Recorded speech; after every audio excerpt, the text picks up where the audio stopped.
Good morning, everybody. My name is Melissa Wenzel. I am the Minnesota Built Environment Sustainability Administrator, and I welcome you all to this workshop today. It's a first of its kind where we are going to be talking about the various ways that you can implement a sustainable built environment best practices. We have or will have a lot of people from across the United States, a couple people even from Europe, possibly Canada. So I just want to let you know that this particular event today is being created for Minnesotans. That being said, we think a lot of the information is extremely relatable and applicable to any local government from around the world. So the Green Step Cities program was designed here in Minnesota, also a first of its kind, to give cities ways to implement sustainable practices within their jurisdiction. There's now the Green Steps Schools program, Green Steps Tribal Nations program. We've had people ask about a Green Steps Counties program, so maybe that will be something coming forward at some point. So doing introductions right now, here's a very, very high level agenda for us today. We're going to be talking about what is the built environment, what are we working on, why do we care, and how they connect to other local government plans that you might already be working on. We'll then go into some of the actual best practices as well as a tool that is being developed right now to help us learn more about the materials and waste being generated at local jurisdictions. And then we'll talk about success stories. There's a lot of opportunities of what you can do within your city or your local government or your tribal nation. And we'll talk about that too, as well as developments that are kind of on the cuff right now. We'll allow for a chance for a question and answer and then close at 11:30. I'll stick around, and if there are questions for folks, people can wait until after the presentation to talk with me a little bit more one-on-one. Otherwise, we do encourage people to chat their questions at any time. Depending on the nature of the question, we may not be able to get to the answer to the question until a little bit later, but we do have a couple moderators watching our chat, and happy to do our best to answer questions as they come in. All of the presentations have been converted to PDF, and you are welcome to view and download any of them right now. So I threw a link into Google Chat. It should be anybody with the link can have access to this folder. I haven't tested that, so hopefully that works as designed. And if not, we can work on that offline. So there's also a video in there that was recorded from one of our desired speakers who couldn't make it today. Before we get started, and because there's a lot of you, we're not necessarily going to be able to break out into small groups to chat and introduce one another. I'm sorry for that, but I do want to ask you, and this is a Mentee activity. I'll let you think about it first, and then I'll explain how to get into Mentee if you've never done it before. What word or phrase comes to mind when you think about the built environment? So on your device of choice, please go to mentee.com and it'll ask you, thank you, Kristen, it'll ask you for the code. So Kristen threw the link to Mentee into chat, so you can just click on the link and it'll ask you for an 8-digit code. So please put in your answers, and you can provide more than one answer too.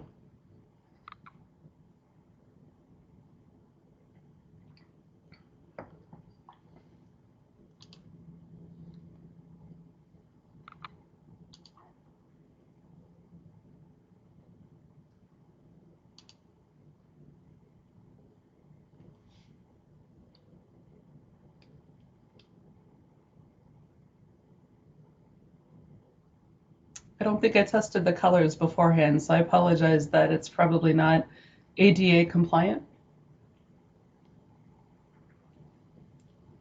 They're very spring and holiday colors. For sure. They are cheerful.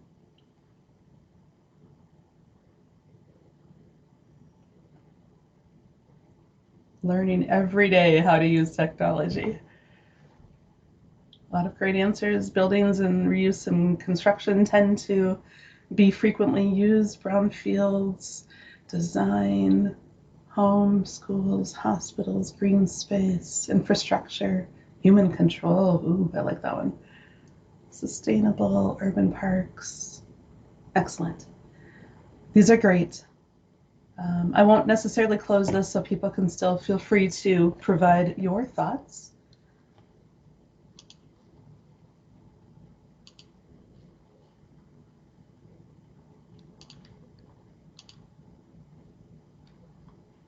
And back to the presentation.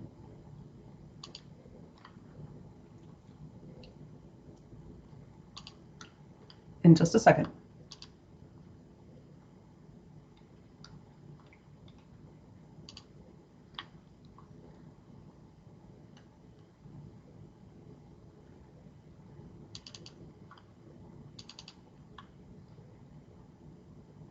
So those are some very key words that we do hear on a regular basis. And the things that are coming up, impervious, recycling, initiative, it's innovative. It's really showing how diverse this topic really is. And I know that a lot of the best practices have not necessarily been implementable within local government because they do really vary across from city to city. And so having an opportunity to learn more about the very specific best practices is key. So why are we talking about this? So around the US, EPA puts out on an annual basis the amount of waste that's generated for construction demolition compared to household trash. And EPA does estimate that in 2018, we nationwide generated 600 million tons of construction demolition debris. And that's more than twice the amount of household trash we generate in the United States. That's pretty significant because a lot of times we have a lot of initiatives for recycling, for waste reduction, for wasted food and food waste, all of these initiatives to reduce how much we're generating for household trash, and obviously trying to make markets of new materials. That being said, we don't necessarily have requirements, initiatives, incentives to reduce, reuse, recycle the amount of construction demolition debris we have. And that's important. We need to focus on these things for climate resiliency, for carbon impacts, workforce development even, material impacts, preserving history. There's a lot of reasons why we want to focus on these topics and why we're doing so today. Well, I'm borrowing this slide from a friend of mine in Hennepin County, thanks Olivia, but why is there so much construction demolition debris waste in Minnesota? The key thing is that we continue to view it as waste. We don't think of it as something that can be reused as a collective society. I think the people who are here definitely see the value in it, but we still have a disposable building mantra in Minnesota, in the United States, and to some extent around the world. We do demolish as fast as we build. And where I live, I'm constantly seeing what I call disposable buildings going up for fast food places, for chain stores. Like literally almost the exact same footprint gets torn down and gets rebuilt. So we have an easy way to get rid of materials we feel don't have value. And that is, for the most part, sending things to landfills. So to change the system, we kind of have to change our mantra. We have to change how we view these materials. And we know it's difficult because construction demolition debris is big, it is bulky, and there aren't necessarily markets for these materials at this point.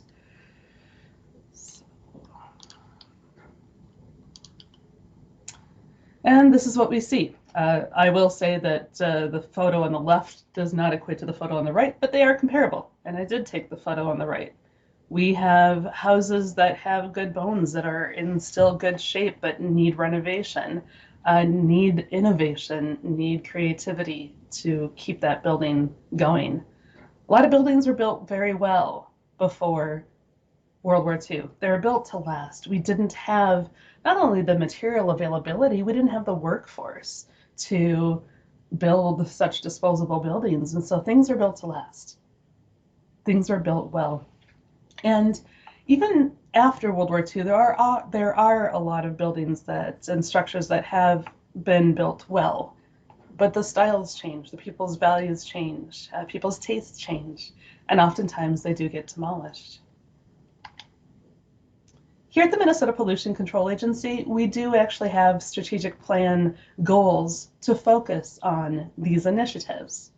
The first one is more of an upfront or upstream one to conserve materials, resources, and energy, to keep things within a circular economy and close that loop of having waste go to landfills. Also, we have a part of our agency who's done some studies and have determined that there are groundwater contamination issues at unlined construction demolition landfills. I'm not going to be going into that today, but there is a portion of our agency dedicating their time and their efforts to trying to work towards better rule writing to prevent that now and in the future.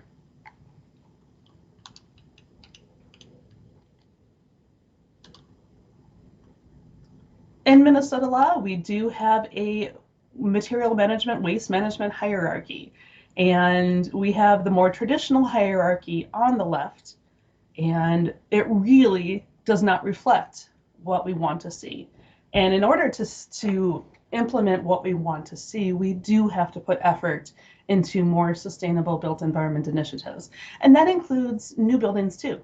Green building, LEED certification, building for redesign, building for repurposing later. All of those things also take into consideration to be able to repurpose buildings at a later use. And you'll see some examples of existing buildings that have done that. But really, we need to focus our efforts to ensure that landfilling the materials that come from our buildings is the last resort. And that includes new construction.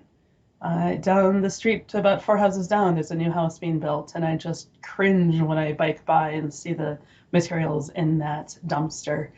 But that's not my house, it's not my project, so I just bike by and think about something else, I guess.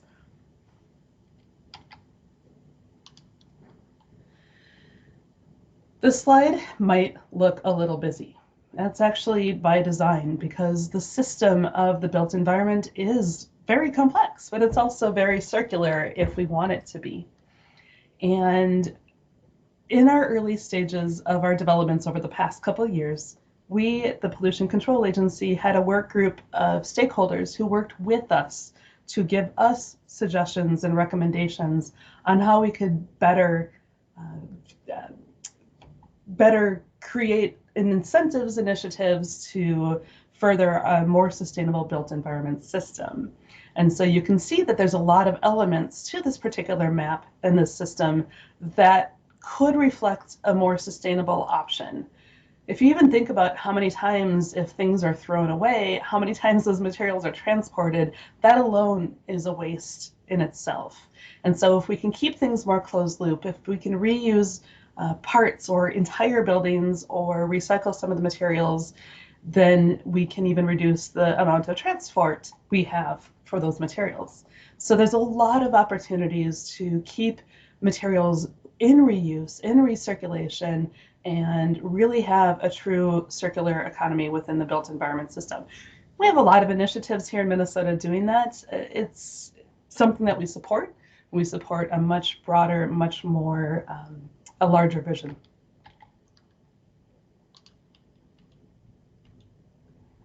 So I started to think about all of the different various government plans, local governments, tribal nations, and the plans that we have around Minnesota. And so some of these are the same plans, just different words. But if you think about it, any sort of city or county or local jurisdiction, comprehensive or master plan, likely overlaps with the built environment. obviously with climate adaptation or environmental justice goals, zero carbon plans, sustainability plans, solid waste master plans for you city and county planners out there, for workforce development, the mainstream program, you'll hear from Rethos a little bit later about that.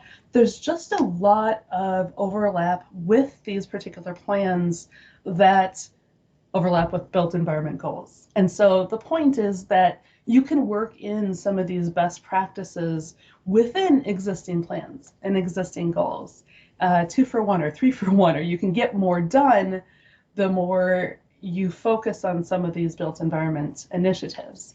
And we're here to help. So again, this particular workshop is sort of a let's work on these together. Let's have us help you accomplish your goals and implement some of these sustainability best practices for the built environment into your Green Step Cities program within these other goals. Not everybody here is a part of a Green Step Cities program, but everybody here likely has at least one or more of these particular goals or plans that you can work within. So you can justify to management, if you're not the decision maker, about how these goals, these initiatives are important and how they will satisfy other goals and plans that you have. Any questions about that or anything I've talked about so far?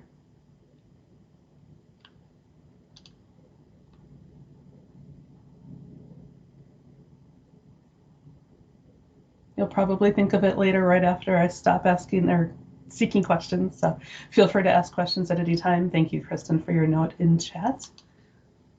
I'll continue.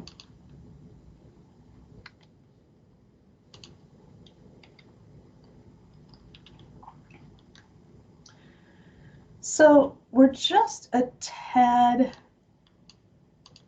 ahead of schedule, but I'd like to introduce Riley from Rethos.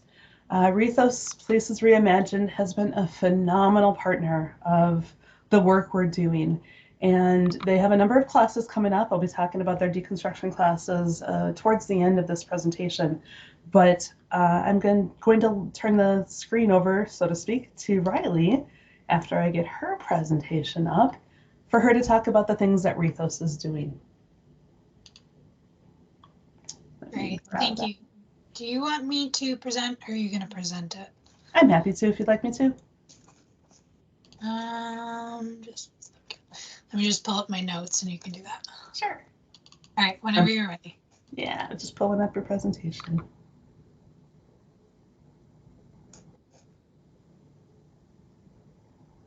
And I will apologize in advance. I have a young dog and there are lots of bunnies outside, so if you hear his little feet clacking, that's why.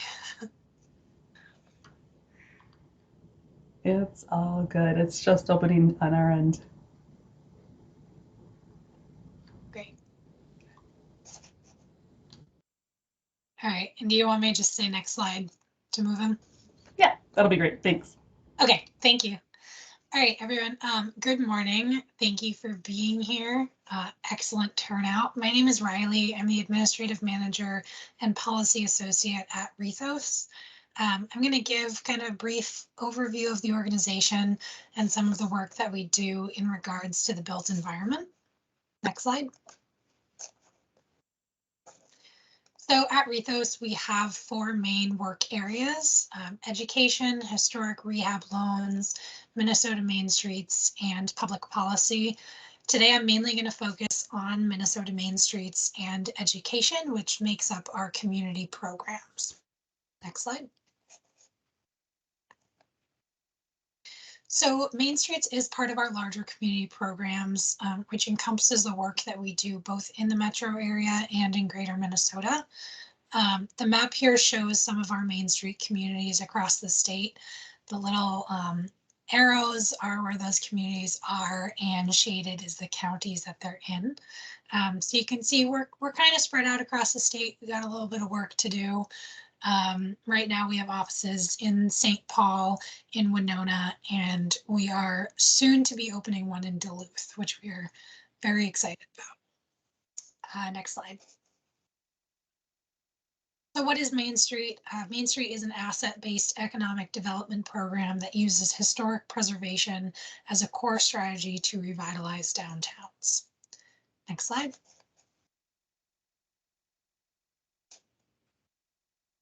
Next slide. Oh, thank you. So the Main Street approach provides a framework and roadmap, but is not prescriptive or relies on self-help methods. So this is a national program. Rethos is the facilitator in Minnesota.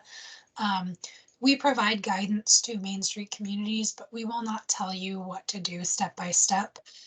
Every community is different and really needs different support and different tools and things like that. So you really do get personalized support from us if you're a Main Street community. Next slide.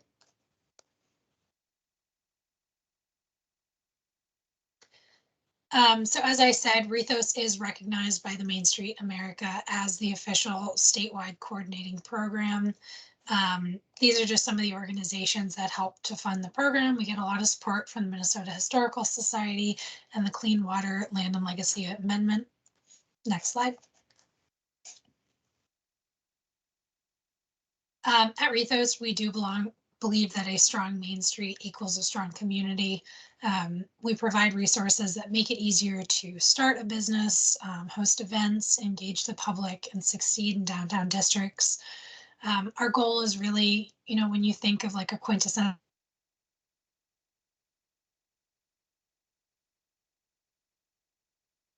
that's really what we want to see. Really a healthy economic downtown, because it's good for everyone. Next slide. So why become a Main Street community? If you do want to sign up for the program, we have different tiers based on the kind of support that you want or the size of your community, things like that. But regardless of what level you're at, you will get the workshops and trainings. You'll have regular consultation opportunities. So if you need assistance with a program or an event that you're hosting, you can reach out to us at any time to get that assistance. Annual program evaluation. So year after year, we're going to look at what's gone right, what's gone wrong, how we can improve year after year. Different types of scholarship and funding. We have awards for our communities, access to the Greater Main Street Network. So not only can you talk to us about things going on in your downtown, you'll also be connected to main streets across the state and across the nation to see really what's working in other places, what challenges people are facing. So as you might imagine, the pandemic has been rough for everyone, but the Main Street Network and communities have really come together to talk about strategies that have helped small businesses get through and sort of what people are feeling across the country as we're all kind of struggling through this time. So you get access to all of these resources as a Main Street community. Next slide. We are very excited. We're hosting our very first Buildings on Main Street conference next week. It's coming up soon. So it's a 2-day event and it's going to have a lot of different sessions. It is in person. So we're going to have sessions on building inspections and real estate finance, maintenance planning, historic building basics. This is open to anyone. You can be a business owner, you can be a real estate agent, you could just be somebody that's interested in historic buildings. We invite you to come.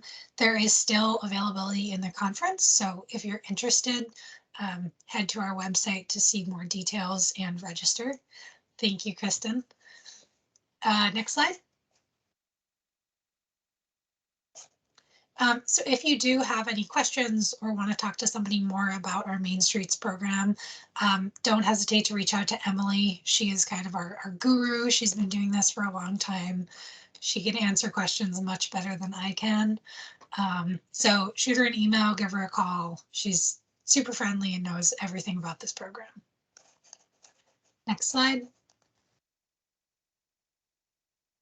So I'm going to bounce to our education program now.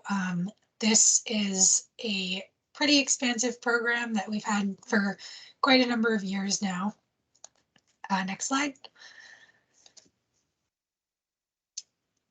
So our education program isn't necessarily tailored towards one group of people. It's open to anyone. You can be a homeowner, you can be a craftsperson, a DIYer. We have an entire continuing education program for real estate agents. We're looking to expand that to other trades, so electricians, architects, things like that. And we offer all kinds of classes. We have hands-on workshops. We have webinars. We really want people to empower themselves, whether it's taking care of your old building, maybe you're just buying a new building and you need to know what an inspection is or what a building permit is. We try to put those tools out into the public so you guys can learn and again, empower yourself. Next slide. So most of our classes are open to the public, and almost all of them now have a sliding scale registration fee. So most classes you have the option so that you're not cost burdened, they are free. There's an option to pay the general registration fee, or you can pay extra, which will be a donation towards our education program. So I've got just a couple of our classes listed here. Go to the next slide, which has some more classes on it. So we have a super packed spring and summer, and will probably lead to a super packed fall and winter. So this is just sort of some of our May classes. The classes that are in green are our Deconstruction Masterclass. It's a series of 3 that are funded by the National Trust Preservation Fund. Again, they are completely free. They're open to everyone. We've been dipping our toes into deconstruction for a year or so now, and we're excited to get much more in depth. So this is a 3-part class. You can sign up for one, you can sign up for all of them, totally up for you, up to you. We will go through what deconstruction is, what it looks like, how it benefits the environment.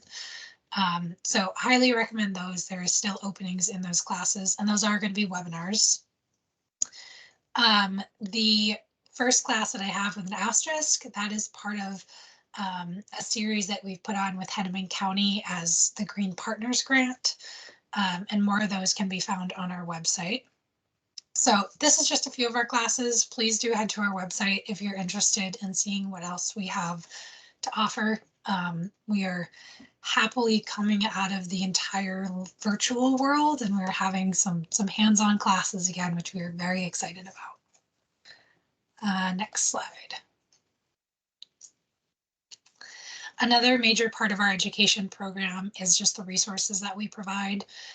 If you are a homeowner or anyone who is working on an older building or just looking for sustainable ways to work on your house or small business or whatever, we have a list of resources on our website.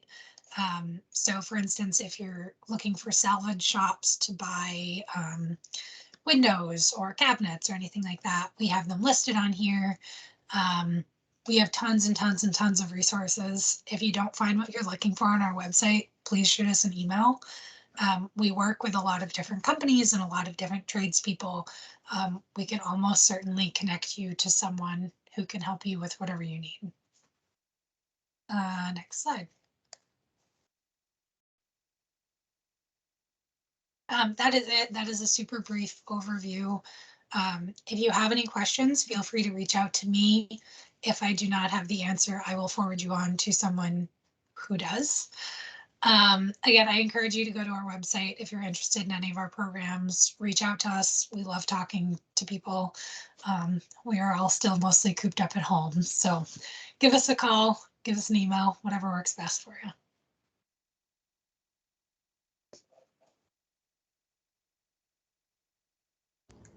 Thank you, Riley. Appreciate that opportunity to hear more about Rethos. They've been an extremely powerful partner with us as they continue to focus on not only building preservation, but deconstruction. As they've said, the two definitely go hand in hand.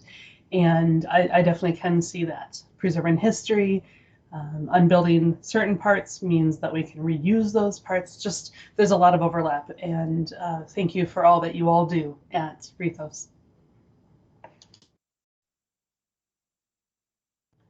Okay. So next up, we would like to focus on a success story from one of our counties. I'm very pleased to let Sandy Gunderson from Becker County present next. The developments going on in Becker County are an example of how a small governmental entity, in this case a county, can accomplish big things when goals are set and achieved. So what started off as a pilot is now routine business as usual in Becker County, their waste reuse diversion program. I probably got that name wrong, and that's why, Sandy, I'll let you present now. Let me get your slide up. Welcome, Sandy. Why don't you go ahead and introduce yourself while I get your presentation going?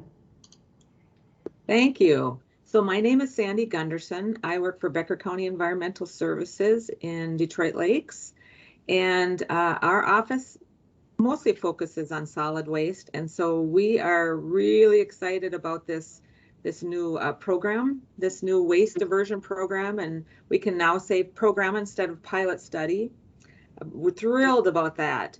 And just to kind of share with folks that we are a fairly small county. Our population is about just over 35,000. We've got just over 1,400 square miles. We also include the White Earth Indian Reservation. We've got 450 lakes in a 12-mile radius. And it's a really special place where three biomes meet: the prairie, the deciduous, and the pine. It's a beautiful place. And in the summer, our population actually explodes to more than 150,000. So we have that shift from, winter to summer. But we have to plan for waste for all of those situations. Next slide, please. And how the project started out is my boss had a discussion with Steve Thomas, who was then with Better Futures Minnesota. And we wanted to start a pilot study up here that basically worked with our demolition site at our transfer station and pull what we could, good usable product, boards, plywood, that kind of thing, out of our demolition site. The funding came from LCCMR and great partnerships with Better Futures Minnesota, the Institutional Community Work Crews, or we call it ICWIC, and the NRRI at the U of M, and then of course Minnesota Green Corps through the MPCA. We actually had a Green Corps member last year, and we have a Green Corps member this year. So Lisa Wusso is our Green Corps member this year and does a phenomenal job. And then we could not do anything of what we do without the Minnesota Pollution Control Agency. We've had great partnerships with them, and they really support us with wisdom and with funding with some of our projects. So thank you. And next slide. So we definitely, Becker County Waste Diversion Program, it was our goal, and we have talked about this for about 20 years. And we like to remind folks that this number one goal was diverting waste from the demolition waste stream. And it looks so different than a year and a half ago. I remind people daily that this is an ever evolving program. It's not the same as it was when it started, and it probably won't be the same in next year. It changes for the good. We will change again and again and again. And we need, our biggest opportunity was to document everything. We document where it comes from, because we found out that we don't only find items in our demolition waste stream, but we also find it in our MSW, in our dumpsters. And then we find it, people bring it in and say, I'd like this used again if I could. And so, and actually our program, people pay for disposal. If we deem it good, we say to them, we'd like to put this in our reuse program. Would you mind? And they don't mind. They want their items to have an additional life. They just don't need it anymore. So we document that it comes from, where it comes from, the date it comes from, how much it weighs, and then the cost of it. We actually charge for our items very minimally. I don't think there's anything over, or very few things over $20 or $30. So people love it. One of the questions that we've had over the last year or so is, do people, especially the reuse stores, do they ask, are you a competition? We are not a competition for the reuse stores. We're actually a resource for the reuse stores. So that's pretty exciting for us too. Our timeline started in mid-September in 2020. We opened our doors. We had 4 two-day or day-and-a-half sales. And then in 2021, we opened our doors to our full ongoing program. We opened a household hazardous waste reuse area, and then also the reuse construction reuse center. And now we have construction or sales 2 times a week. Next slide, please. And these are just some of the things that we get. There's some good usable product that we get out of demolition, and even, you know, cabinetry and that kind of thing. And then we have a great partnership with a few businesses in town. The one on the left is a local home builder. It's a they make homes and then bring the homes on site. And Dynamic Homes is the vendor, and they have overages that they can't use, and so they have given those to us, and we've been able to sell them. They like that the product is staying in the community and being used in the community. Next slide.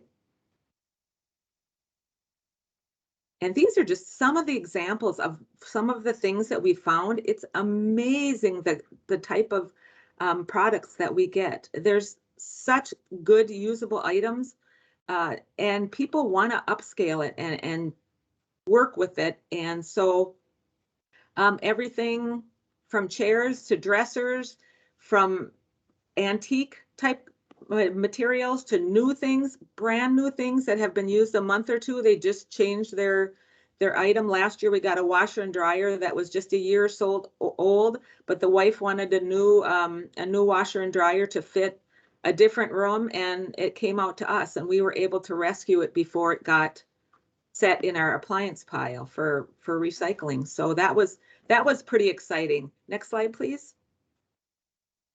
And this is our new pay station. So in the front, where you see the 4 windows, is where our pay station. It's a drive-by where people come through the transfer station campus and then drive by and pay. Behind that is our paint reuse and our reuse for waste diversion. And for me and for our county, this is a great partnership. People buy a dresser and they can actually get paint to paint it if they'd like. The paint is free, and the items that they want for reuse are very economical pricing. Next slide. And these are just an example of what we've taken in over the last year and a half. And so the February and April amounts are part of our 2-day or day-and-a-half sale. And then starting in June, we were open twice a week. So we've taken in about $10,000 helping to pay for the program, and 29,000 pounds, or just over 18 ton. And now as we look at our weights, it's over 25 ton since we've started. So we consider that a great success. And this can be done at any transfer station. Next slide, please. And the great partnership with how we sell the program. We use Facebook swap groups in our area, and it's regional groups. We do everything from Fargo to Fergus Falls to Park Rapids to the surrounding area. Craigslist, that's a little bit more of a challenge because you have to monitor that Craigslist and answer questions. A lot of them are in the evening on Saturdays. So we don't use that as much as the Facebook swap groups. And then the reuse retailers. When we initially started out, we actually called them and let them know that it was happening. And then the second day they actually got units or dressers or things like that at half price. And so now there are regular folks that come out and look weekly or monthly to look for projects or items to make for projects. So next slide, please. And some of our aha moments, it's been interesting. At the transfer station, we continue to encourage staff to see beyond waste, to see the extended life of an item. They have, up until a year and a half ago, have seen everything that comes through as waste. And so to get them to change their way of thinking has been a great challenge and a great opportunity. They've done so well. And we had no idea how much was reusable, and now we have some idea, and it just continues to grow. The community involvement, many residents want to donate, and we have to explain right now that if you bring it in, you certainly can, but you do have to pay for disposal. We don't know if we're able to sell it or not, so we have to be able to process that if it becomes a waste. We have very little waste, so we're actually working on setting up the system so people can either get a reduced rate or no rate. It would be free. And the capacity to take an item is so important. And then positive reinforcement for the staff when they save. We give them lots of kudos. And so next slide, please. And the lessons learned, remove the items as quickly as possible. You see the bricks right there, and we didn't move them as quickly as we should have, and they were gone by the time we got back after lunch. So get the products out of there. We document what, where, when, and weight, as I said before, what we save, so we can then use that information later on. Be very flexible. The program is, again, like I said, ever evolving. This program is doable across the board, and actually Better Futures will be coming back up and partnering with us again, and they want to expand the program out beyond just Becker County. Working with staff, trying to get them to understand that it's a resource rather than a waste, and then setting up a mechanism for payment. We actually do it through our WasteWorks program, which is what we use at our transfer station, and it makes it seamless. It made it very easy. And then the community really appreciates the program and sees it as a great resource. I hear that often. Next slide. I think I'm complete. Thank you very much. Any questions? There's one more slide. It's just not navigating to it. Oh, okay. Huh. Well, I'll keep trying. There are a couple questions in chat. Okay. And oh, maybe it is the last slide and there's just a ghost slide. So we have one question where, can you explain how you partner with other reuse stores? So when we began the project, we actually called them and really, I called every reuse store in our area and got them involved, letting them know what was happening, what kind of things we had, and then invited them to come, and then letting them know the second day if there was items left that please come out and check because they're at a reduced rate. And so they were engaged, they were interested, and so and then now we don't give them necessarily the second day because we're open ongoing, but we do reduce prices as items really sit on our floor at a certain time. You know, it's if they've been there a month or two, then we reduce the rate. And we've actually moved, we have some items out behind our building. So we've expanded beyond what our building is. And then Better Futures has a shipping container out back that we have some items contained in there too. Some of the spring type lawn furniture items. It's amazing what people throw away. It's amazing. And we all know that. I can put my contact information in the chat. So if anybody has any questions, please give us a call or email. We'd love to chat with you. Yeah, it looks like there's two more questions actually. There's also somebody asking, they would love to learn more about how you price things to sell. Absolutely. We do it pretty basically. most chairs, unless they're really ornate, most chairs are $5. We have kind of a scale of things. Lumber, we tend to do 40 to 50% of what it is at the stores. So we do some research on that. We do, let's say chairs, like I said, are $5. Dressers generally are about $20 to $30. And then we do a lot at $1 to $5. We want items to move. We want things out of our store and on in people's homes, and so they can work with it. So we are very economical. Looks like there's one more question. Does the county have a community cleanup day where residents can drop off multiple items? If so, is there a reuse pile provided? We do not have a reuse or a community cleanup day. There's a few townships that do, and I don't believe they have a separate pile for reuse. But it's interesting. I think that they don't necessarily even have to have a pile, because people are there to pick up the good reusable items before it even hits the pile per se. We have a lot of people in our area that go to, Fargo has a week-long cleanup day, and we have folks that go boulevard shopping for the week and bring trailers back. So the people in our area have a great concept of what reuse is and are looking for it. Those are all great questions, and I think they're very applicable to other local government entities. I know it's something that I'd love to see happen in more counties around Minnesota. And I remember your Green Corps member last year was wanting to know why these sorts of programs didn't exist in larger counties. So here in Minnesota, Hennepin and Ramsey counties being the most populated. And I sure appreciate that as a resident of Ramsey County.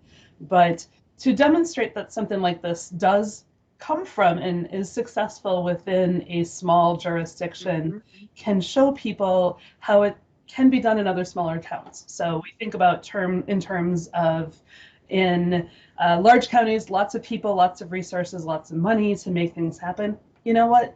Things are successful in smaller counties, smaller towns too.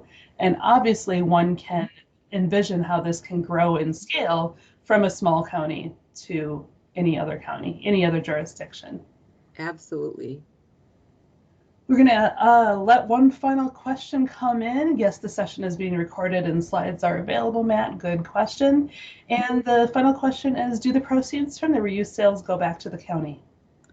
Right now they do. When we partnered with Better Futures, when we started the initial project, they received the proceeds because it started with them. But now this last year, so we've just been running it, so the proceeds stay in-house. And then when Better Futures comes back this summer, we will split proceeds. Because they'll have staff up here working and looking in demo and the MSW tipping floor, and so they'll have staff up here working. Right now it's just us and our Green Corps member Lisa. Thank you both for all that you do. It's been so great to see these developments occur. So, you're welcome. So now we're going to talk about the best practices that are connected to the Minnesota built environment. And I wanted to give you a taste of some of these successes that are happening kind of on a statewide or county level before we dive into the actual best practices. So about a month ago, I took a look at what I considered the best practices for the built environment and found all the cities that had some level of best practice associated with it. And it's pretty much all over Minnesota, and it pretty much includes cities and towns and tribal entities from point to point in Minnesota. So that's been really great to see just how widespread these developments are, how robust they are. Now, it's a little subjective on what you consider a built environment best practice, but from my perspective, I focused on about 10 of them that have some very deep level of built environment associated best practice with it. And so what we're talking about is in terms of having buildings be efficient.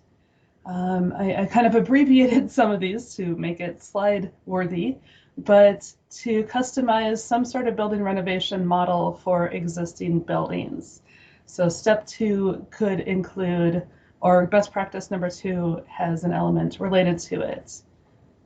Best practice number 5 has a lot of elements associated with a sustainable built environment. Any way that we can encourage preservation, allow for adaptive reuse, whether it's by an incentive or an ordinance or regulation, but basically seeing what we have for buildings as existing stock, as a potential for a future business, residential entity. There's so many things that buildings can turn into. We talked a little bit earlier about the Main Street model and to revitalize the commercial buildings within a Main Street town. Plan for reuse of retail buildings. I've certainly seen an increase of this, especially when economic times are a little tough, where you start to see churches move into retail or libraries turn into housing, or just a lot of examples and opportunities like that. I'm seeing small businesses pop up where maybe they're sharing space with another small business to be able to maximize the use of that building. So sometimes it's simply adding on to existing space to make it functional for the purpose it needs to be. And of course, we do support green housing and green building opportunities. So maybe you have some sort of assistance or financing program to allow homeowners to green up their home and be able to stay in place and renovate in place. Also very important to attracting new homeowners, people who may not initially think that they could afford a home. I've learned quite a bit from the Rethos Why Old is Green training programs, where a lot of the houses might need just cosmetic changes. And I can understand that sort of sticker shock on how expensive it might be to renovate, but Rethos and a lot of programs around Minnesota can actually teach you on how you can do it yourself and how it actually is very doable for oneself. And then also how to adopt some sort of standard or program that facilitates the adaptability of these buildings. A little other sustainable purchasing option is that perhaps you can reduce the impact of your construction materials. And with the opportunities that Sandy and others will talk about or have talked about, having construction materials reusable is a great way to do that, to be able to reuse products, to encourage the reuse of products, maybe offering an incentive, a grant, or perhaps even a rebate for using reused building materials. Parks and trails. So looking at all 29 best practices, it's very rewarding to see these pop up in kind of less typical places. And if you were to have a park building and remodel it, which is oftentimes much more cost effective, that if you implement a green building framework, that'll really also be contributing to your best practice successes. 22, best practice 22 used to be the only one I focused on until I started to really think about these best practices and realized just how many of these relate to the built environment. But obviously for solid waste reduction, that's where there's a lot of opportunities here. So anytime a city themselves can lead by example and prevent that either material becoming a waste or reusing those materials from their own buildings, is something we'd like to see. Addressing solid waste concerns through education and through allowing people to really embrace the opportunity to reuse items, provide recycling opportunities of materials, and that might take the form of a credit or a fee, or even a mandate or a ban. Sometimes that's what it takes to get these things moving forward. And if we want to truly conserve resources, that needs to be implemented in your ordinance. And so some of these things may be mandated in order to be successful. And here at the state, it's definitely something we're thinking about too. It is more challenging than you would imagine to try to institute any of these requirements or any of these best practices as a statewide requirement without local implementation first. It's kind of this catch-22 where we're wanting the cities, counties, tribal nations to lead. They want us to lead. And where can we start? How do we build these relationships to give the support, to give the foundation for these best practices to become normalized, to become law? So at this point, a lot of what we're doing at the state is more focused on the incentive, encouragement, and support side of things. We keep seeking funding to incentivize these opportunities or support local funding options. And we'll hear from Olivia from Hennepin County, who will talk about some of those funding opportunities shortly. We have a tool at our availability now where you can actually publicize and support those entities within your jurisdiction who are supporting a sustainable built environment. So there's a brand new tool available. I have a couple slides dedicated to it a little bit later, where you can lift up the businesses and the organizations in your community who are focused on a sustainable built environment. And then on this slide, the last thing I'd like to talk about is one that's extremely important right now, adopting a construction demolition requirement, whether it's within your demo permits or building permits that require recycling and reuse of building materials.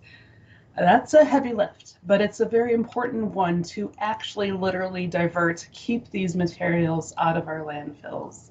And we have a tool that we're working on that'll create kind of the foundation for that particular effort. And before we get to that, the final best practices, including, engaging your community.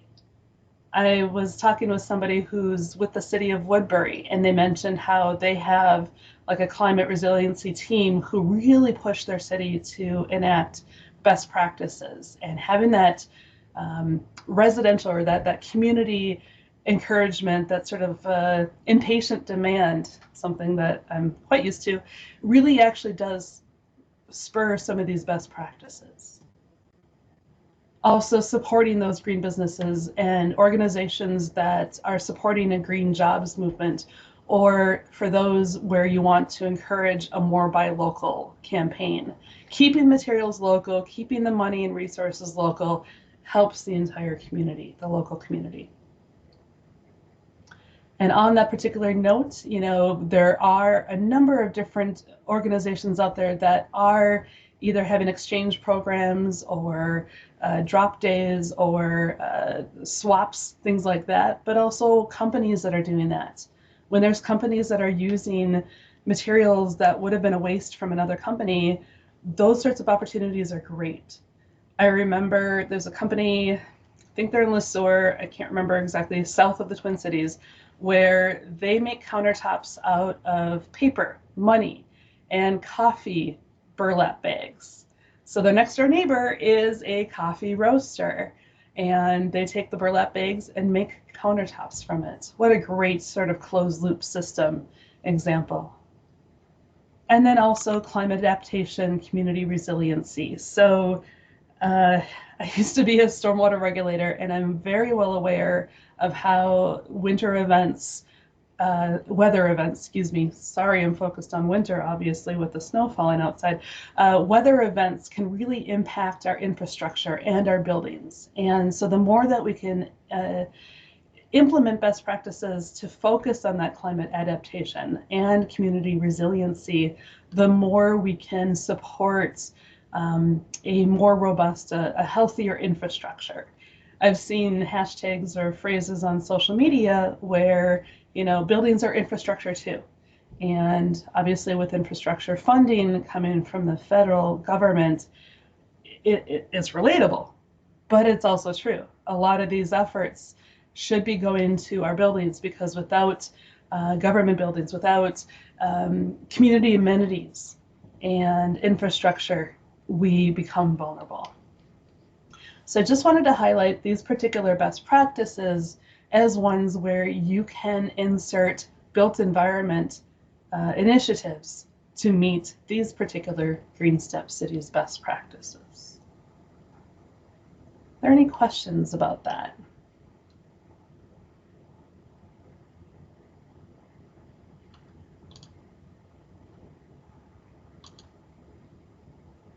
If you think of something, feel free to pop up later with that. Yeah, I'll follow up with all of the specific links to those best practices when we send out the recording and slides to you all. And I said it in the chat, but many of you on the call are not associated with the Green Step Cities or Tribal Nations programs, but all of the resources and tools and everything on the website is free and open and available to any of you as well. So you'll find a lot of useful tools and resources there.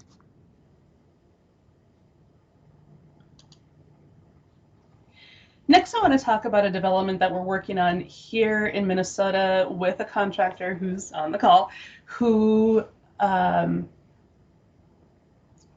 Abigail, is your question for Kristen or for myself? Why did you say there was a hesitation to act between tribal orgs and orgs like yours? Was that for Kristen? Oh, maybe we can chat with that a little bit offline or give you some time to answer that question. I'd like to talk really briefly about waste management plan templates.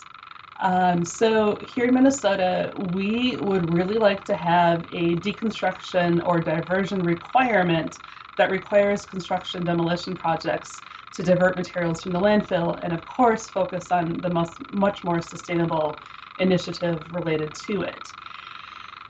We received very genuine comments about, do we know where materials are going now? And do we know to what extent materials are being recycled or reused, repurposed? And to that point, we do to some extent. We have some data that does correlate with that. We also did a study a couple years ago to assess what materials are going to construction and demolition landfills. That being said, it's a good point that was made where we should know better about where materials are going right now. And so we are looking at creating a template for waste management plans for cities to implement. We actually have a strategic goal for that particular initiative. We are looking to have local government units to adopt an ordinance that does require a waste plan for various structures. And so we actually do have a contract through the end of June 2022 to create a draft template. And this is something that is a tool for cities to use, other entities of course as well, to encourage or require best practice or ordinance to measure and demonstrate where materials are going, where with a construction, demolition, deconstruction, or renovation project, what is happening with the materials that are no longer wanted on that project. And we actually are following some of the developments across the nation and specifically in Nashville, Tennessee, as they launched their requirement last year for their city for those types of projects, how things are going, what sort of things are they documenting on their form. And we know that a lot of cities want tools to be able to measure these things. How can a city demonstrate that there's a need for more reuse or funding recycling opportunities or reuse of building materials without knowing where materials are going now? And so this tool will be created so it'll be rather customizable for the city or for the entity, and kind of still at the early stages of it. We do have just a very, very brief screenshot example of what it could look like. And we, like I said, we're still at the very early stages of this particular document. So don't think that what you see today is what it's actually going to be. We are still even working out, do we have it online? Do we have the information go straight to the cities? Does the information come to the MPCA? There's a lot of things that we still have to decide. But that being said, we will have information gathered that has material types, has how the material was handled, where did it go, and how much, what the name of the facility is, when did it depart to that location, and so on. And so not only will we get the data that we need to help make decisions to further our built environment goals, but the companies themselves, the contractors, will understand how much material they're actually sending to landfills or reusing or recycling. We have a voluntary version of this, a very, very condensed version of this, related to the MPCA notification forms for asbestos-related demolition, deconstruction, renovation, construction projects. And we've actually been getting a lot of forms where people are actually letting us know that they are recycling and reusing materials. And more than I think we thought. So it's been interesting to see which projects, which types of projects are recycling, reusing. We don't get numbers, we don't get amounts, we don't get to see where these materials go because it's a voluntary portion of a regulatory form. But it is letting us know that these materials are being handled in other ways than just landfilling. We knew that, we had a sense of that, but not from a project to project specific approach. So we're really looking forward to creating a tool that cities can customize for their own purposes to help further some of their built environment sustainability goals and best practices. So back to Mentee. If this tool looked and worked the way you wanted it to, would you implement this template within your jurisdiction?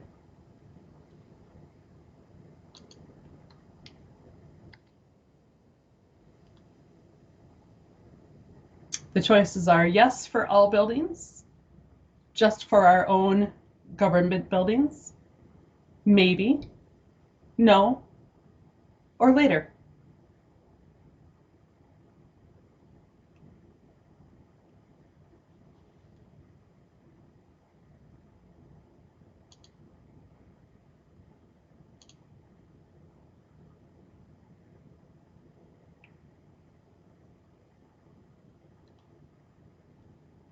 And I don't see who says any answer, so this is anonymous. Feel free to be as honest as you want to be. And this is taking a lot in a very short period of time, so don't worry about that. Excellent. Sweet. I have no idea how many people said yes for all buildings, but that's pretty exciting to see. I have another question, the next question in Mentee. Do you want to help shape this draft plan? Do you want a sneak peek at what this plan looks like and actually have a say in what this form looks like, what information is gathered, how the form looks, how it would work specifically for your jurisdiction, and all that? If you would like to help us draft this plan, and this is only a review and comment sort of thing, there's not a whole lot of work that we would expect of you, but if you would like a chance to give us feedback on this particular document, and we'll work around your schedule. It's probably something we can email and you can email back. And thank you, Peggy Sue, that's fantastic. You know, it'll be an hour or two between now and the end of June, we're thinking of work. So if you would like to work with us and provide your feedback, we'll be perhaps sending a message out a little bit later to get this feedback too. But we're getting a few more folks, City of Roseville, Becker County, Hopkins, excellent. And we have a number of cities and counties we already are working with and are grateful for their support as well. So feel free to reach out to me directly if you'd like to learn more about this development. There's a lot more to this. Yes, Katie, I'm grateful for that. That's great. Thank you for your assistance. St. Louis Park has been a great partner. Sarah, fantastic. And so this tool is meant to be helpful for you, and we want to make sure that it works for you. And getting your feedback of things not working with the form future tense is going to be very helpful.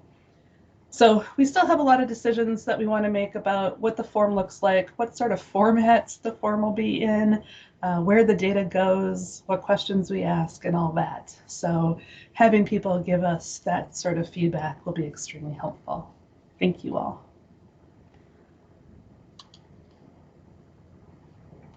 Checking time here, just a little behind. We are going to be jumping into some success stories and examples from cities and counties around Minnesota. And up first is Olivia from Hennepin County, talking about the various deconstruction grants that exist in the Twin Cities. And Olivia, you have your own slides, or do you want me to share yours? If you would share, that would be excellent. And can everyone hear and see me okay? Yeah, yes, yes. Just be 1 second. Feel free to do an introduction, formal, informal, while I do that. Yeah, sounds great. Well, good morning, everyone. My name is Olivia Cashman, and I work in construction and demolition waste at Hennepin County's Department of Environment and Energy, where we work with 45 cities and over 1.2 million residents to reduce waste, protect water and land, take action on climate change, and promote environmental stewardship. And excited to be talking to this group today about some of Hennepin County's recent developments in the built environment, including our grant program, but I have a couple other programs too I'd like to chat about. Next slide, please.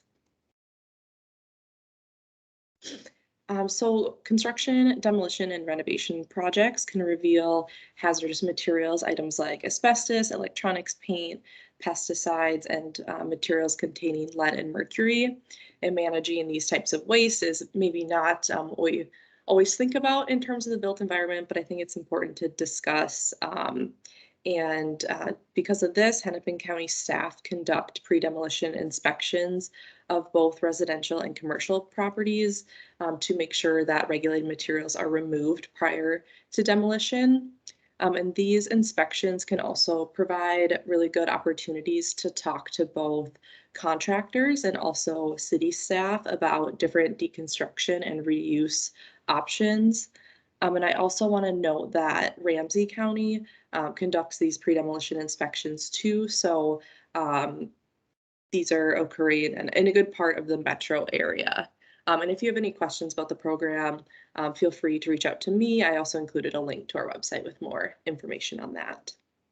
Next slide, please. So moving on to deconstruction, I think this group maybe already is aware of a lot of the benefits of deconstruction, but just wanted to note kind of why we are moving forward with these different developments. We know deconstruction can prevent usable materials from going to landfill, makes building materials available to community, provides jobs, supports reuse retailers and a circular economy. Can create or reduce dust compared to mechanical demolition at these job sites and preserve historical building materials. Next slide, thank you. So regarding the Hennepin County Deconstruction Grant Program, which we started in February of 2020, so just over 2 years ago now, which is pretty wild. But we offer grants currently of up to $5,000 to property owners with the goal to make deconstruction a more affordable option for folks compared to mechanical demolition. We know it can take additional time and labor to do deconstruction, so our grant is really to try to help bring that cost down for people. And since the start of the program back in 2020, we have awarded over $100,000 over 26 projects.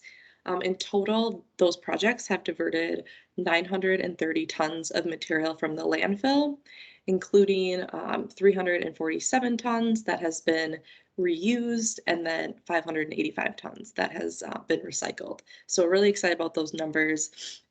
We've also had one full house move been completed. So that's where they physically took it was a Victorian house, it was this gorgeous property, lifted it up, detached it from the foundation and moved it to another lot. So the entire house was salvaged.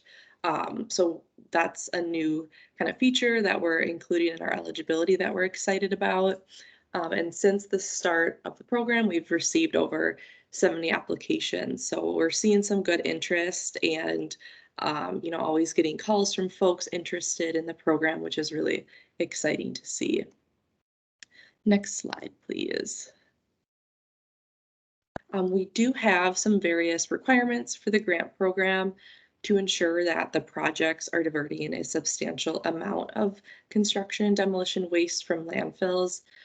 So some of those requirements include that the project must be currently on residential property, so less than 4 units, built prior to 1970 and at least 500 square feet. We also require some different reuse and disposal criteria.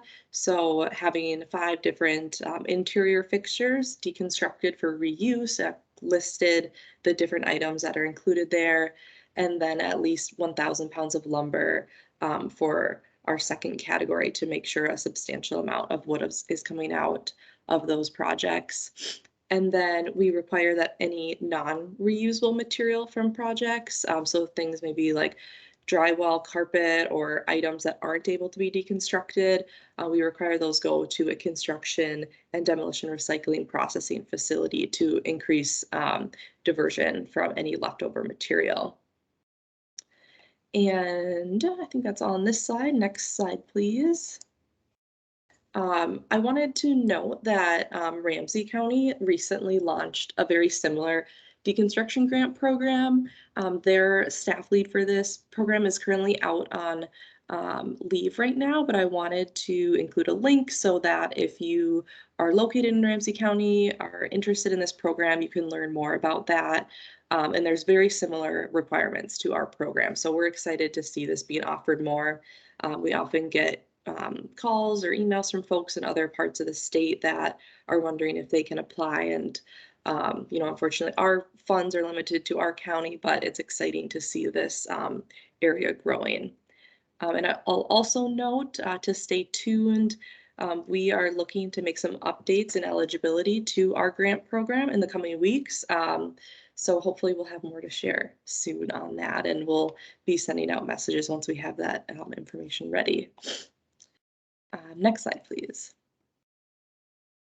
So I already noted our requirement for using construction and demolition recycling processing facilities for any leftover material in the project. I just wanted to touch on that in a little bit more detail. At least here in the Twin Cities, we have 2 facilities that meet our requirement for diverting at least 65% of material diversion.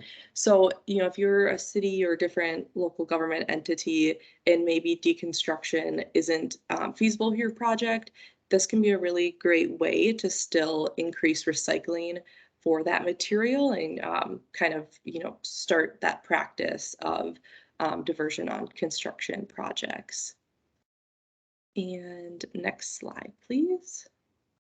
This is one of my last ones, but I wanted to share another development that we've been working on at Hennepin County, which is an internal construction and demolition waste policy with the goal to increase building material reuse and recycling on county-owned projects. So over the past year or so, we've been working to test and try out this policy with various impacted county departments, just to see, you know, how these guidelines work in reality for different projects. And we're excited to hopefully have this policy finalized in the coming weeks after a year or so of trying it out.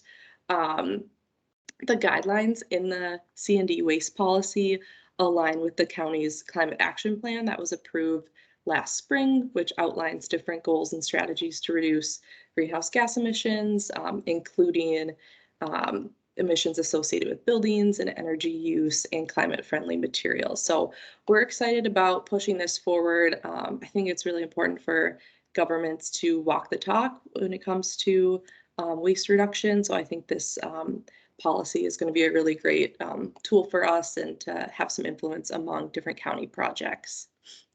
Next slide, please. So working through that trial phase of the policy, we had a lot of lessons learned from working with different county departments.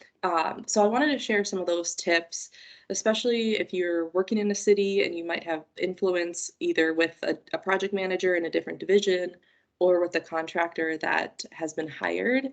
You know, these might seem obvious, but they really were true from the projects we looked at. So first is setting clear goals and deciding the reuse and recycling goals from the very pre-design stage is really important. It can help you identify the right contractor. Considering writing a contract describing those goals and including that language in the bid documents is really important. And this is also a great time to reach out to your county to see if there's any funds or resources available for deconstruction or construction recycling. And then next, just asking how waste is managed to either, you know, the project manager or the contractor. So it's a really simple question, but I think can be really revealing, especially in those early stages of the project. Just asking if the contractor has experience with deconstruction or salvage. And if they don't, you know, would they be willing to try it for your project? Could we pick out a couple different materials to test out? And then finally, communication and follow-up, just checking in throughout the project. Are things going as planned? Have we run into any hiccups? And asking for documentation if goals were set to make sure that those were met. And it's important to be clear at the start of the project on what documentation is expected so that folks can gather the right receipts and aren't scrambling afterwards to backtrack and find those receipts. So those are just a few tips that and lessons learned from working with various county departments on our projects, and we're excited for this internal policy to be moving forward in the coming weeks. And next slide, I believe that's all I have, but I have my contact information here. I'm happy to talk with anyone about questions regarding any of this, or if you have a project you have deconstruction questions on, I'd be happy to talk. Thank you so much.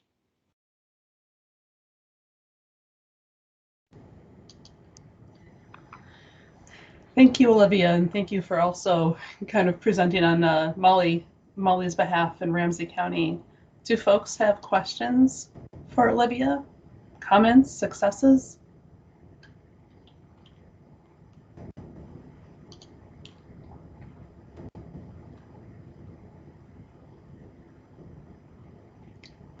Have a question from Teresa. What's the funding mechanism for these deconstruction grants? Will these only be offered temporarily or more long-term? Good questions. Yeah, great question. So the funding comes from our department solid waste enterprise fund, which comes from various revenues from our solid waste licensing fees and from our waste facilities that the county operates. So none of our department's a little unique where we're not funded through property taxes. So that's how this program is funded. And we do plan to offer the grants through this year, and we're proposing they be extended into next year. So we're hoping that we can continue the grants for more long term, hopefully, is the plan.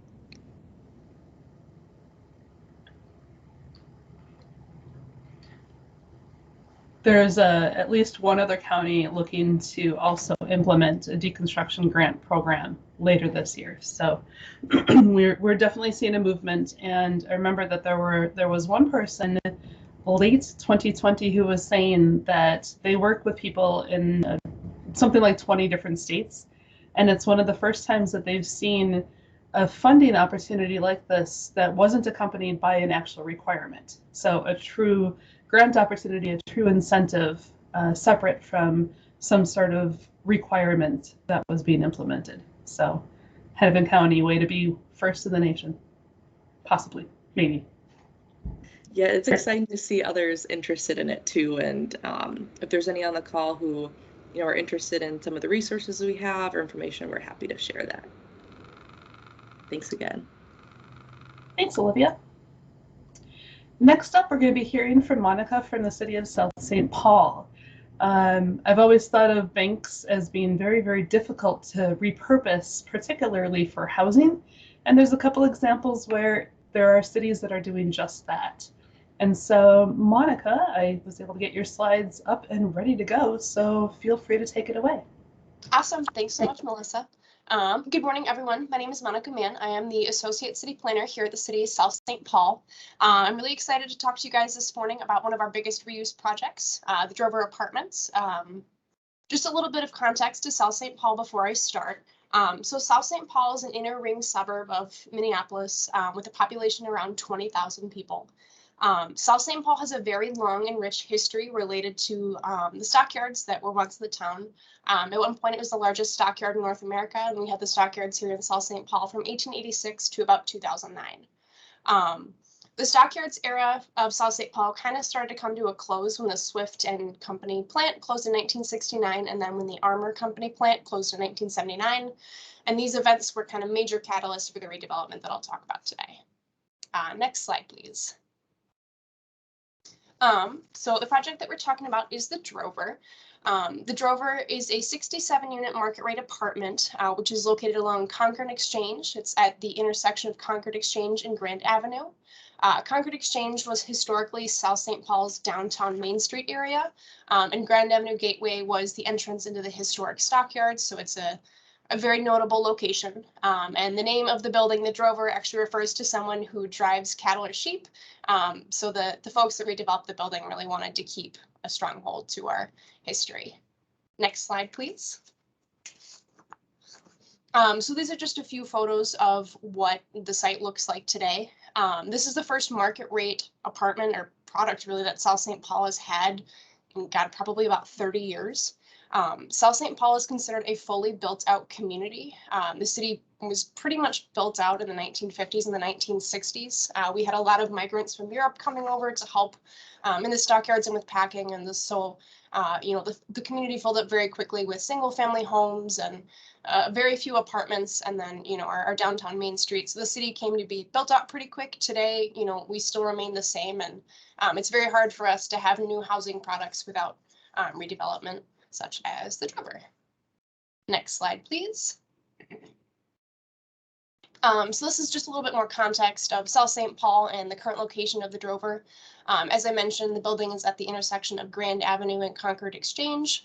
In the first photo here, the larger of the one, the road going north-south is Grand Avenue. That was the road that went into the stockyards.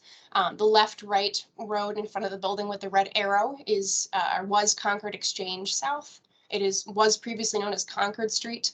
The name change came in the 70s, and I'll talk about that in a little bit. Back in probably about the 50s, 60s, this corner had a different use. It was a mixed use area. It had houses on top, retail on the bottom. But that kind of all came to change in the 60s. Next slide, please.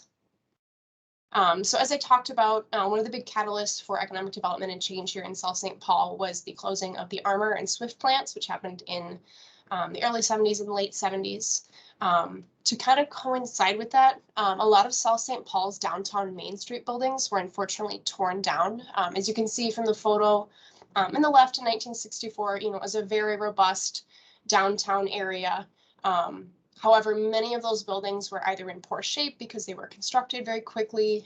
They didn't use the best materials, so the buildings weren't in good condition. And for better or worse, the city made a decision to tear down the original downtown Main Street and try and rebuild it in a way that would prosper the economy, since the stockyards were no longer going to be a major focal point here. So we needed something else to kind of have a stronghold in the community. The city was really trying to reinvent itself as the economy changed. As I said, in the photo on the left, you can see that downtown historically had a lot of buildings. On the right was post a lot of the deconstruction and unfortunately tear down of Concord Exchange. And the photo on the right, you can see, I don't have a mouse, unfortunately, what is the outline of the Drover today at the corner. Thank you. To the south, please. A little bit lower. Perfect. Yeah, that building there is the building we're talking about today, the Drover. This is one of the few buildings that was actually reconstructed after our historic downtown Main Street was torn down, so it was nice to have this building reconstructed or reused. Next slide, please. So the building that Drover in was constructed in 1974 for Northwestern National Bank. As the city was trying to attract new businesses to the area, the Northwestern National Bank was one of the businesses that was interested. So they created this office building for their use. At some point, Northwestern National Bank merged with Wells Fargo, which is probably why many folks have never heard of Northwestern National Bank. I believe they merged in the 1998 maybe.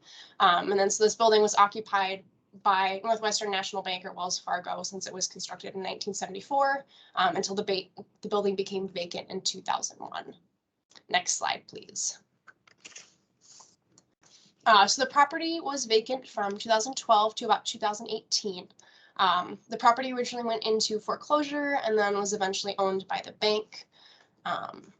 Next slide, please. So this project actually almost didn't end up happening. The city was really tired of this property being vacant. You know, we had received some inquiries into possible uses, but none of them were uses that seemed to fit well for the building. There was also the issue of flood damage. There was a water line that broke in the building, and so the building was in poor shape. And because the building was vacant for so long, there were a number of vandalisms at the building, and so the building became a general liability. And so at one point, the city actually considered purchasing the property and knocking it down, similar to what they had done with the rest of Concord Exchange, kind of showing that we hadn't learned from our past mistakes. Next slide, please. Thankfully, we had Ryan Garcia, who's our current economic development director, to kind of swoop in and save the day and save this building. So this project was really a partnership between the city of South St. Paul, a developer called Master Properties, and then a local realtor, Cymic Realty. So the project started when Ryan Garcia blind called Master Properties to come out to South St. Paul to see if they were interested in a property. When they originally came out to South St. Paul, they were actually interested in a property across the street that was basically just a giant parking lot. Also came from the 1970s deconstruction of our original downtown area. When the developer came out, they weren't interested in that site, but they were interested in this bank building. Master Properties does have a history with historic redevelopment or general redevelopment of existing buildings. So this project was a natural match between the city and then Master Properties. Next slide, please. So getting into the details of the building itself. So the building has 4 levels above grade, a partial basement, and then previously just had a roof, and that's become a rooftop patio now. This 4-level building was constructed into a 67-unit apartment building. The building contains mostly studio, 1- and 2-bedroom units. The basement, which was, I believe, previously used for storage, actually now offers underground parking. The roof now offers a nice view of the Mississippi River and our nice industrial park. And the drive-through area that was previously at the building is now offered for service parking. Next slide, please. Just some development stats about the property. So the estimated market value of the property in 2017, which is just before Master Properties purchased the property, was $925,000. When they started the redevelopment project, the EMV was estimated to be about $8 million upon completion. The cost of the project was about $10 million to renovate the existing building into its current use. They weren't quite sure what the rate of return on it was going to be, but the estimated mean value of the property today is about $10 million, which is awesome. Next slide, please. So there's a number of key components to why this project worked.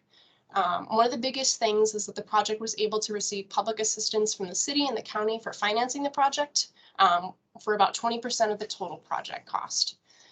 So this property is within a special legislative TIF area, a tax increment financing area for redevelopment. It's called the Concord Street Redevelopment Project Area. This TIF is a little bit different than a typical redevelopment TIF. You know, a typical redevelopment TIF would provide funding for a redevelopment where you're knocking down buildings, you're doing phase 1, phase 2 environmental assessments, you're looking at soil work, you're looking at the environmental conditions of the site. This TIF was not for that.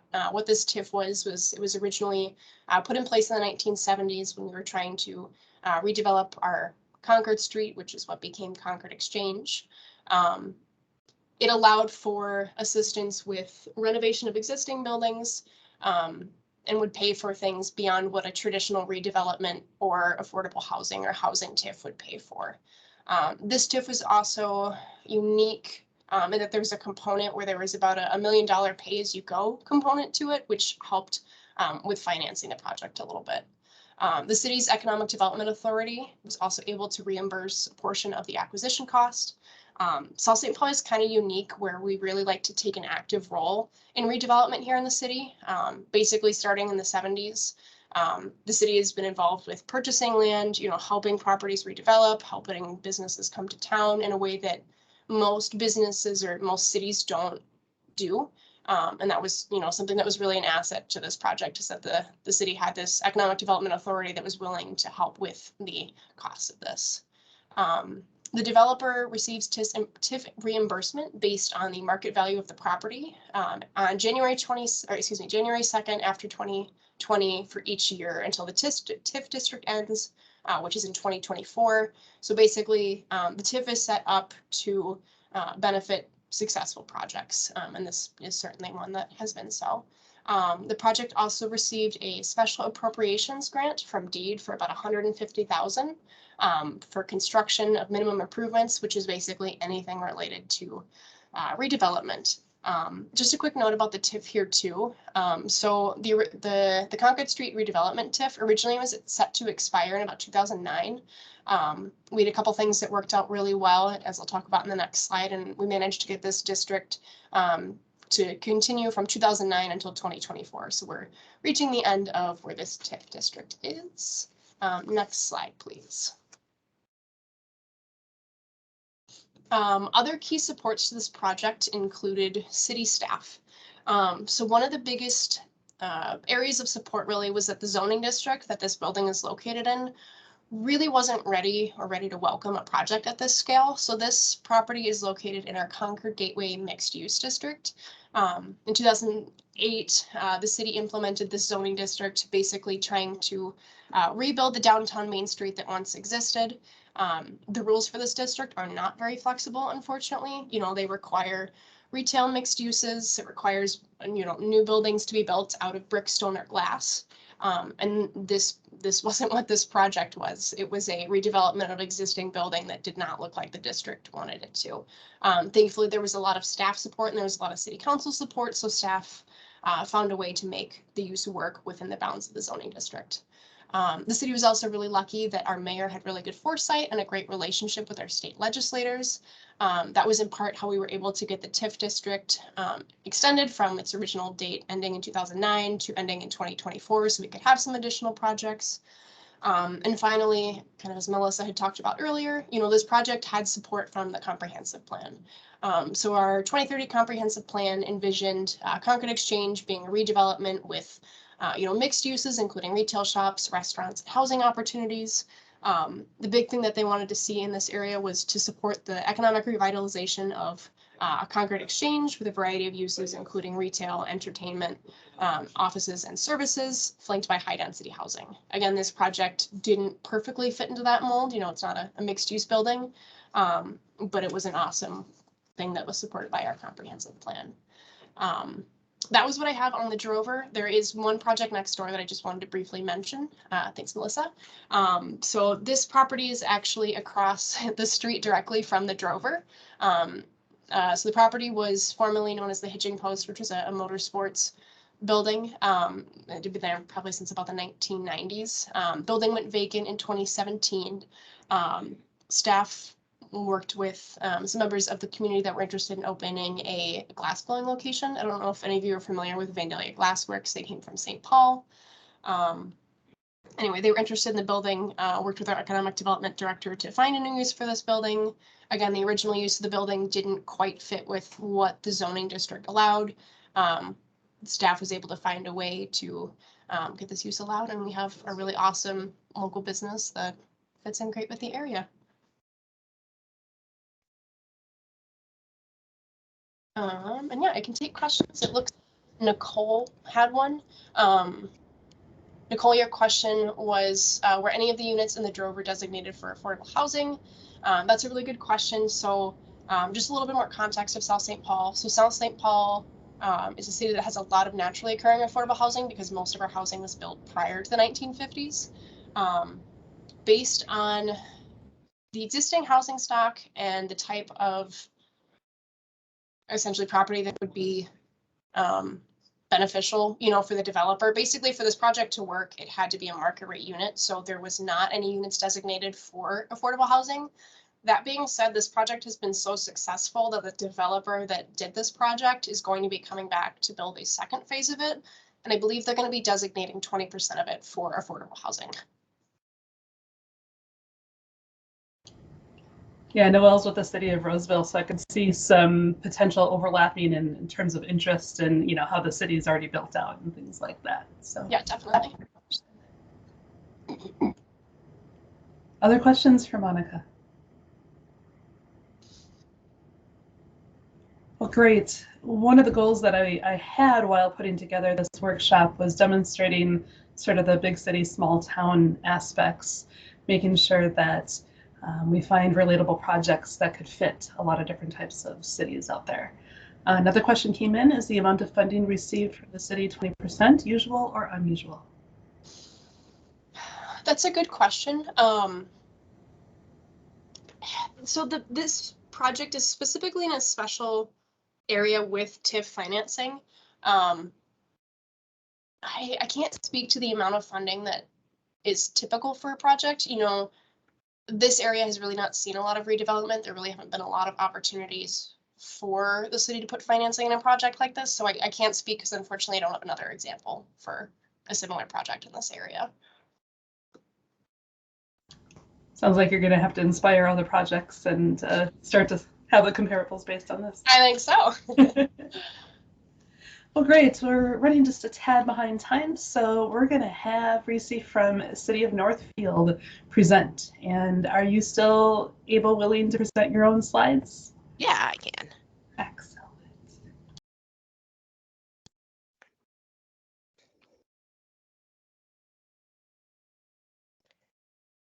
Okay. I hope everyone can see my screen. Hi, my name is Reese Kareem. I'm the Assistant to City Administrator here at the City of Northfield. I've been here all of about 3 weeks. Prior to me getting here, there was a project manager or project coordinator that kind of oversaw our climate action plan and some of our sustainability efforts. In my new role, the role has kind of been reconfigured to where I do still oversee the climate action plan or sustainability, but I also work on other parts of the organization, including our strategic plans and other things like that. And with that change in my position and just the actual role has had to kind of develop for our climate action plan to also make changes there in terms of how we allow these initiatives to go forward. So the city of Northfield adopted their climate action plan in late 2019 with a commitment to be 100% carbon-free electricity by 2030 and 100% carbon-free by 2040. This was a very ambitious plan, and like I said, this was passed in late 2019. And as we know, in 2020, a lot of change happened that we did not see in terms of when we were implementing this plan. A lot of staff changes, working from home, not really being able to be out in the community as much as the climate action plan kind of called for. So we really had to switch gears on how are we going to get these things done? How can we use our resources to the best of our abilities? And like I said, our plan is very ambitious, and some of the goals and targets that we have for 3 years. Our project takes place from 2020 to 2024. It's kind of the year goals for our climate action plan. We've got some major things that we like to do in terms of our zero waste plans, some urban forestry programs, and things of that matter.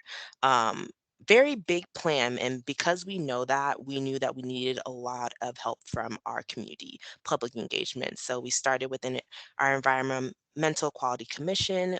We did some surveys. We put together a Climate Action Advisory Board to kind of help us figure out how do we go about getting these initiatives um, implemented, as well as kind of using our partners with Excel and just some of our other great partners in the community, not even in Northfield, just all around the metro to kind of see how can we get this done. And what we really found from doing that is that our EQC was our best tool, our best resources. And so we've kind of switched gears to where the climate action plan primarily fell on the program coordinator, which I am now in that role has been switched to assistant to city administrator to allow me to work on other projects outside of the climate action plan. And what has now happened is that our EQC, our Climate Environment Quality Commission, which is all made up of residents, community volunteers, is actually in charge of spearheading our climate action plan. Our climate action plan is their work plan. Every commission has work plans, but our EQC takes the lead on our climate action plan, and that is the focus of their work. And within the commission, there are focus groups of commissioners who kind of spearhead a section of the climate action plan and kind of gather their own community residents to help initiate some of these things. And what I mean by that, like we have the EQC, and within the EQC, there is a material and waste plan team within that team. And some of the things that they're implementing right now include providing residents help with their waste and how to do it. So they do a lot of community engagement with zero waste and how to get organic recycling going. They help develop policies and procedures that the city can look into to possibly implementing. And just they really just genuinely spearhead our climate action plan. And it's really been helpful for staff to be able to kind of trust and oversee. I didn't mention this, but I am the staff liaison for our Environmental Quality Commission. So I do still oversee the climate action plan, still oversee the EQC, but like I said, they spearhead it and they really do take the wheels at the end of the day to make sure this is getting done.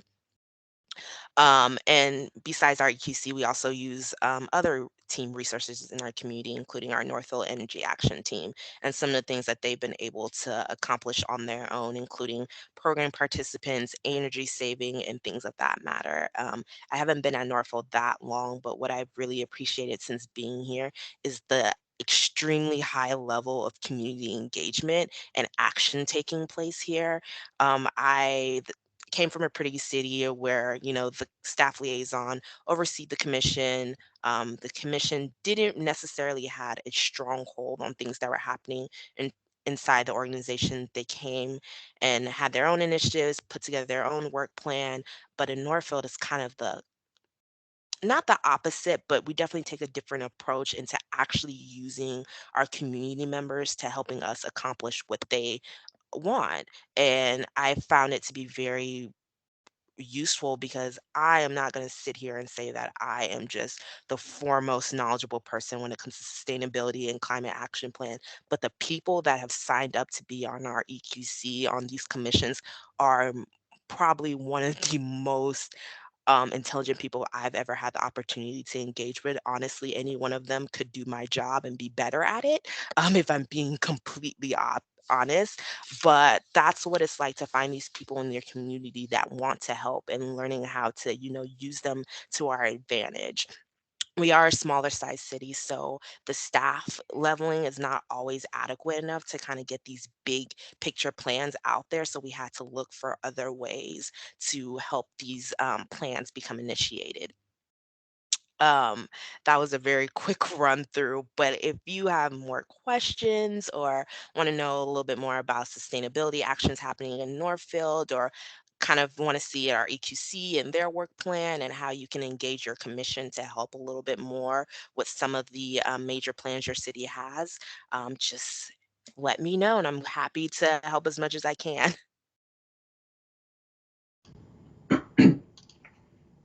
Thank you so much for that. And the Pollution Control Agency and other stakeholders have been engaging with a number of different people at Northfield for some of these initiatives, and it's been really great to see that.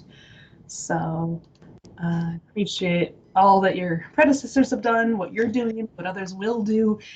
Don't underestimate your community within a city county jurisdiction, because you probably have more people that want to take on efforts to help you succeed in these goals because community members have these goals too. So great. Thanks, Reezy. Welcome to the city, and I think you're doing a great job for 3 weeks. Thank you. Great. Our final speaker is actually not able to speak here today. She's out of town, but Emily from Reuse Minnesota recorded a presentation that I would like to share with you. Let's see here.